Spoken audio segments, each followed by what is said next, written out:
13ஆம் அதிகாரம். சகோதர சிநேகம் நிலைத்திருக்க கடவது.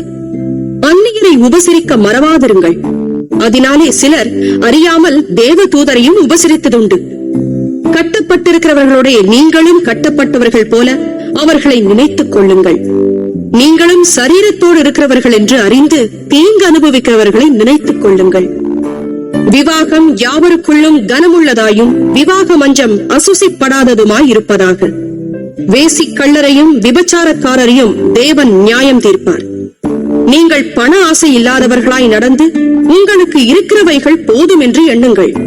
நான் உன்னை விட்டு விலகுவதும் இல்லை, உன்னை கைவிடுவதும் இல்லை என்று அவர் சொல்லி இருக்கிறாரே.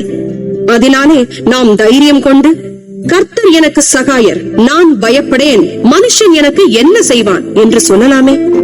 தேவ வசனத்தை உங்களுக்கு போதித்து உங்களை நடத்தினவர்களை நீங்கள் நினைத்து அவர்களுடைய நடக்கையின் முடிவை நன்றாய் சிந்தித்து அவர்களுடைய விசுவாசத்தை பின்பற்றுங்கள். இயேசு கிறிஸ்து நேற்றும் இன்றும் என்றும் மாறாதவராய் இருக்கிறார்.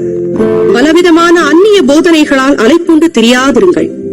போஜன பதார்த்தங்களினால் அல்ல, கிருபையினாலே இருதயம் ஸ்திரப்படுகிறது நல்லது. போஜன பதார்த்தங்களில் முயற்சி செய்கிறவர்கள் பலனடையவில்லையே.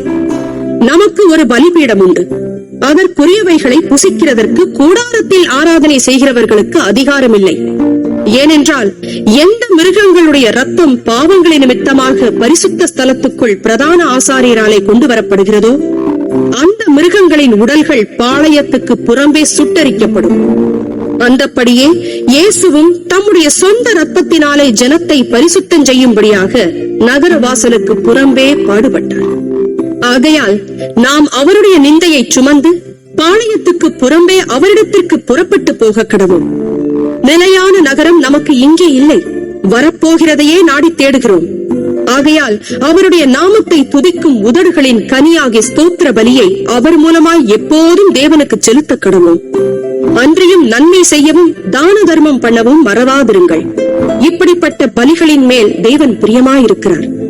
உங்களை நடத்துகிறவர்கள் உங்கள் ஆத்துமாக்களுக்காக உத்தரவாதம் பண்ணுகிறவர்களாய் விழித்திருக்கிறவர்களானபடியால் அவர்கள் துக்கத்தோட அல்ல, சந்தோஷத்தோட அதை செய்யும்படி அவர்களுக்கு கீழ்ப்படிந்து அடங்குங்கள். அவர்கள் துக்கத்தோட அப்படி செய்தால் அது உங்களுக்கு பிரயோஜனமாய் இருக்க மாட்டாதே. எங்களுக்காக வேண்டிக் கொள்ளுங்கள். நாங்கள் நல் மனசாட்சி உள்ளவர்களாய் எல்லாவற்றிலும் யோக்கியமாய் நடக்க விரும்புகிறோம் என்று நிச்சயித்திருக்கிறோம். நான் அதிசீக்கிரமாய் உங்களிடத்தில் வரும்படிக்கு நீங்கள் இப்படி வேண்டிக் கொள்ளும்படி அதிகமாய் கேட்டுக்கொள்கிறேன். நித்திய உடன்படிக்கையின் ரத்தத்தினாலே ஆடுகளுடைய பெரிய மேய்ப்பரான நம்முடைய கர்த்தராகிய இயேசுவை மரித்தோரிலிருந்து ஏறிவர பண்ணின சமாதானத்தின் தேவன் இயேசு கிறிஸ்துவை கொண்டு தமக்கு முன்பாக பிரியமானதை உங்களில் நடப்பித்து நீங்கள் தம்முடைய சித்தத்தின்படி செய்ய உங்களை சகலவித நற்கிரியையிலும் சீர்பொருந்திரவர்களாக்குவாராக. அவருக்கு என்றென்றைக்கும் மகிமை உண்டாவதாக. ஆமென். சகோதரரே, நான் சுருக்கமாய் உங்களுக்கு எழுதின இந்த புத்திமதியான வார்த்தைகளை நீங்கள் பொறுமையாய் ஏற்றுக்கொள்ளும்படி வேண்டிக் கொள்கிறேன். சகோதரனாகிய தீமோத்தேயு விடுதலையாக்கப்பட்டான் என்று அறிவீர்களாக. அவன் சீக்கிரமாய் வந்தால் அவனுடனே கூட நான் வந்து உங்களை காண்பேன். உங்களை நடத்துகிறவர்களையும் பரிசுத்தவான்கள் யாவரையும் வாழ்த்துங்கள். இத்தாலியா தேசத்தார் யாவரும் உங்களுக்கு வாழ்த்துதல் சொல்லுகிறார்கள். கிருபையானது உங்கள் அனைவரோடும் கூட இருப்பதாக.